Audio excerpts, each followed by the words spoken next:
Hello. आपला जो पजेशनचा lecture आहे त्याच्यामध्ये पजेशनचं जे आपण शिकतो त्याच्यामध्ये आपला तिसरा पार्ट टाईप आहे possession in fact and possession in law. Possession in fact is the relationship between a person and a thing. Possession in fact म्हणजे काय? माणूस आणि ती वस्तू यांच्यामधलं असलेलं relation.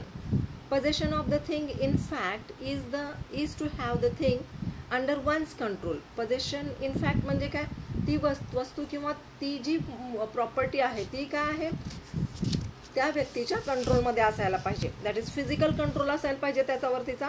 Means person must continuously exercise control over it. आणि पर्सनचा त्याच्यावर कंट्रोल हा कंटिन्युअस असायला पाहिजे.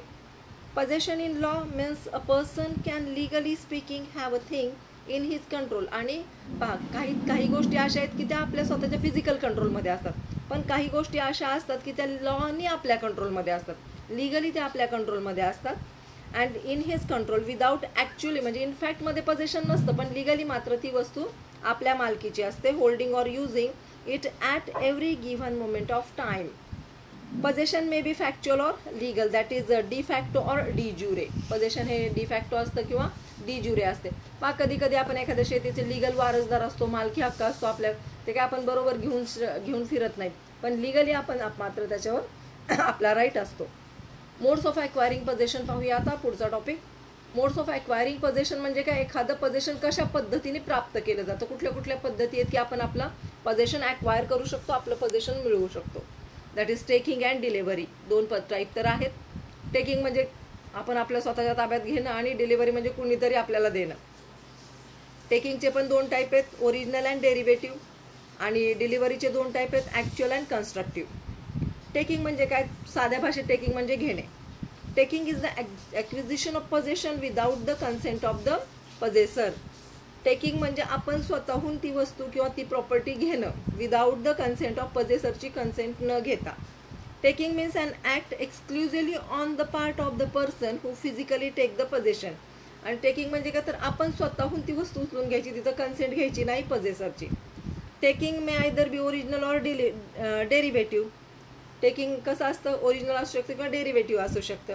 Originally taking arises when there is taking either of a res nullius a thing not belonging to anybody. एखादी गोष्ट रस्त्यावर सापडलेली आहे, पडलेली आहे, मग ती आपण आपल्या पोझिशनमध्ये घेतो, याला म्हणतात रेसनलिस्ट. ऑर रेस डेरिलिकेटेड म्हणजे ॲबंडंट प्रॉपर्टी, किंवा जी प्रॉपर्टी आहे त्याचं पोझिशन आपण घेतो without the consent of that possessor. Okay. आता डिलिव्हरी म्हणजे काय पाहूया. तिथं दोन प्रकार आहेत, ॲक्च्युअल डिलिव्हरी आणि कन्स्ट्रक्टिव्ह डिलिव्हरी. पहा आपल्याकडे ज्युरिस्प्रुडन्समध्ये दोन पार्ट पडतात. आधीचे जे आपल्या लिगल थेअरीज आहेत, समजा लिगल थेअरीज जरी लक्षात राहिल्या नाही तरी तुमचे पुढचे सगळे मॉड्यूल्स हे सोपे आहेत. तुम्ही याच्यामध्ये आरामात खूप जास्त मार्क मिळवू शकता. म्हणजे समजा 80-20चा पॅटर्न असेल तर तुम्ही 60पर्यंत तरी जाऊ शकता जर तुम्ही ही उत्तरं लिहिलीत तरी. ओके. तर पुढचे जे मॉड्यूल्स आहेत, समजा लिगल थेअरीज लक्षात राहत नाही, स्कॉलर्स लक्षात राहत नाहीत, तर यू कॅन डू दिस. हे जे आहे ते हे व्यवस्थित करा. हे मॉड्यूल पण छोटे आहेत आणि उत्तरं पण परफेक्ट आहेत, तुम्ही ती लिहू शकता. डिलिव्हरी म्हणजे काय? Actual delivery and constructive delivery. Actual delivery म्हणजे नक्की काय? It is transfer of immediate or direct possession in case of actual delivery. Direct possession द्यायचं. The things is physically delivered. For example, mister A delivers his pen to mister B. This is actual delivery of the pen. कुणीतरी कुणाला डायरेक्टमध्ये येऊन वस्तू देतं, it's actual delivery of the pen, pencil, property, what ever.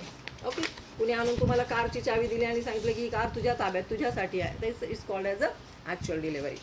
Constructive म्हणजे काय? हे आपल्या सगळ्यांना माहिती आहे. कन्स्ट्रक्टिव्ह डिलिव्हरी काय आहे? It is that delivery which is not actual delivery. In constructive delivery there is no actual physical handing over of the goods. इथं ॲक्च्युअल काहीच हँडिंग केलं जात नाही, ॲक्च्युअल काहीच हातात दिलं जात नाही. For example, A delivers the key of his house to Mr. B with the intention of delivering the possession of the house is the constructive delivery.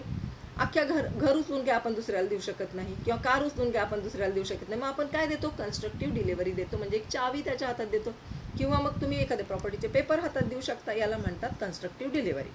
Okay. Constructive delivery पुन्हा 3 टाईपची आहे. याच्यामध्ये टाईप्स आहेत खूप जास्त. कन्स्ट्रक्टिव्ह डिलिव्हरीमध्ये surrender of the indirect possession, that is traditio brevi manu. Okay. मेनू. Transfer indirect possession, that is constitutum possessorium. Latin words आहेत, मला काही लॅटिन जास्त येत नाही, थोडं शिकलेलो आमुळे. Transfer of indirect possession to third person, that is attornment. याला म्हणतात पोझेशनचे, कन्स्ट्रक्टिव्ह पोझेशनचे 3 टाइप्स आहेत. आता surrender of the mediate or indirect possession म्हणजे काय? Of a thing to a person who is already in immediate or directed possession of it. आपल्या ताब्यातच आहे, डायरेक्टमध्ये आपल्याच ताब्यात आहे. It is called as a surrender of the indirect possession. This type of constructive delivery is also called as a traditio brevi manu. That means delivery by a brief handing over. Delivery कशी केली? हातामध्ये आणून दिलं.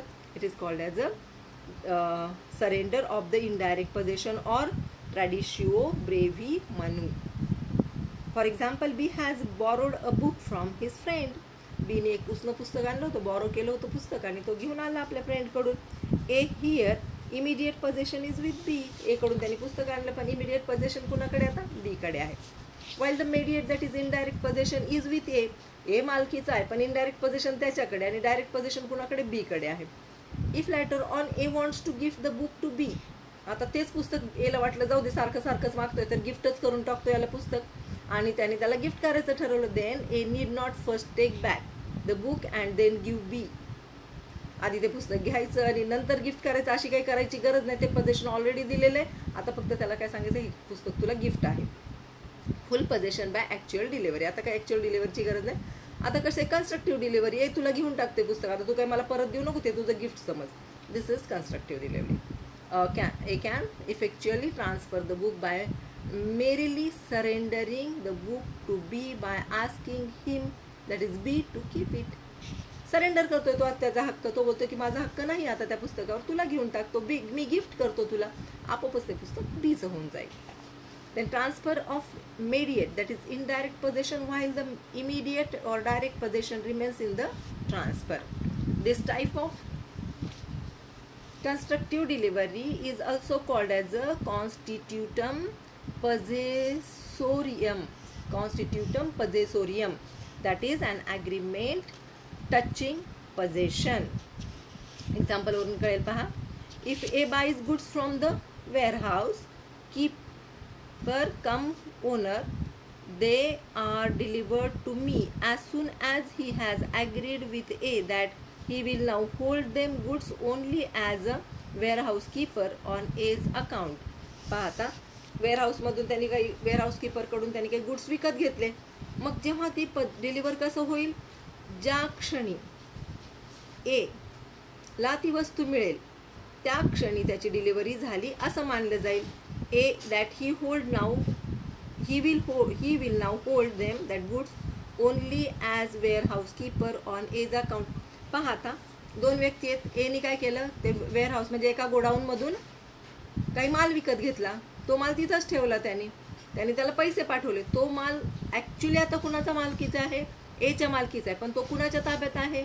Warehouse कीपरच्या हातात आहे, म्हणजे तिथल्या वॉचमॅनच्या हातात आहे, किंवा त्याचा जो कीपर आहे त्याच्या हातात आहे. पण त्याची डिलिव्हरी कधी होईल? जेव्हा त्या वस्तू ॲक्च्युअली त्याच्या हातात जातील. कन्स्ट्रक्टिव्ह तर त्याची डिलिव्हरी झालेलीच आहे. कन्स्ट्रक्टिव्हली तो माल आता एचा आहे, आणि फक्त ए काय करतो? कीपर काय करतोय? त्याच्यावर लक्ष ठेवतो आहे. So this type of also delivery. Transfer of mediate, indirect delivery झाली, इनडायरेक्ट पोझेशन झाले एचं, माल मात्र तिथंच पडलेला आहे. तरी इनडायरेक्ट पोझेशन कुणाचं आहे? त्याच्यावर मालकी हक्क कुणाचा आहे? एचा आहे. Transfer of mediate, that is indirect possession, while the immediate, that is direct possession, remains with a third person. This type of constructive delivery is also called as a attornment. पहा, डिलिव्हरी सगळा व्यवहार झालेला आहे, पण सगळ्या ज्या वस्तू आहेत त्या थर्ड पर्सनच्या ताब्यात आहे, त्याला म्हणायचं attornment. In such cases there is usually a triparty, that is executed by 3 parties contract. पहा, कधी कधी आपण कुरिअरनी काहीतरी मागवतो. मग आता ती व्यक्ती जी आहे ते पोझेशन आपल्या नावाने टाकते, तेव्हा आपण ॲक्च्युली इनडायरेक्ट पोझेसर झालेलो असतो. पण ती व्यक्तीने स्वतःचा हक्क सोडलेला असतो. ती वस्तू आता आपली असते, बट ती वस्तू आपल्या ताब्यात नसते. ती वस्तू कुणाच्या ताब्यात असते? त्या कुरिअर बॉयच्या किंवा त्या कुरिअरवाल्यांच्या ऑफिसच्या ताब्यात असते. तर हे काय झालं, 3 पार्टीज आहेत, तरी सुद्धा ती वस्तू कुणाची, आपली. थोडक्यात त्या वस्तूकडचं पोझिशन कुणाकडे आले, इनडायरेक्ट पोझिशन आपल्याकडे आले. पण जो मेडिएटर आहे, मध्यस्थ आहे, त्याच्याकडे सुद्धा हे पोझिशन असतं काही वेळापुरतं. A buys goods from B who has them in C's warehouse. एनी बी कडून वस्तू विकत घेतल्या, एनी बी कडून वस्तू विकत घेतल्या आणि त्यांनी सीच्या वेअरहाऊसमध्ये म्हणजे गोडाऊनमध्ये ठेवून दिल्या. There is constructive delivery when under B's instruction C the warehouse keeper agrees to hold the goods not on B's behalf but on A's behalf. एनी वस्तू विकत घेतल्या म्हटलं होतं एच्या मालकी झाली, जरी त्या बीच्या ताब्यात असतील, मालकीच्या असतील, तरी पण आता त्या कुणाकडे ट्रान्सफर झाल्यात, एकडं. आणि सी हा वेअरहाऊसचा मालक म्हणजे कीपर आहे, त्या कीपरकडे एच्या बिहाफमध्ये त्या वस्तू आहेत, बीच्या बिहाफमध्ये नाही.